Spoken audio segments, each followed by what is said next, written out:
new government came in, we heard that there was absolutely no money left in the coffers. That meant that there were going to have to be cuts of something like 15 to 20% across the public sector. What was decided was that the brunt of those costs should be borne by non-core services and the back office. Just recently I've been talking to people, and what we're now hearing is that it's probably not going to be 30%, it's going to be something more like 40 to 50% cuts in the back office, and that those cuts are going to have to be made in the next 12 to 18 months.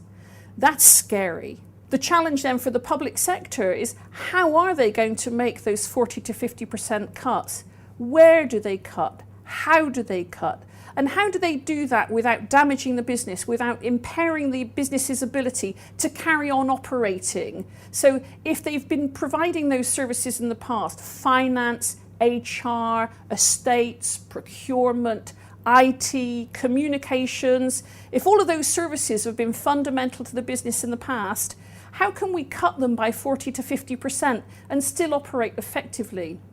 Well, the answer is there are probably quite a few ways that organisations can actually tackle those areas of their business and take out some sizable chunks of cost while still keeping the services at an adequate level for the business. So the starting point surely has to be to actually work out what it is you really need. Define the services that are essential to carry on running your business, and then think about the things that you could maybe stop doing altogether. In the commercial sector, one renowned CFO, when he arrived in his organisation, told his organisation to stop producing any management reports, no information to anybody, cut it off. And he said, we're only going to start producing reports when people clamour for them to come back again, and when they give us a real business justification for us producing those reports. So we know if we then produce those reports, they're ones that the business really wants. In some public sector organisations, I've had those sorts of conversations with finance directors where they feel they produce information that is just not being used actively in their business.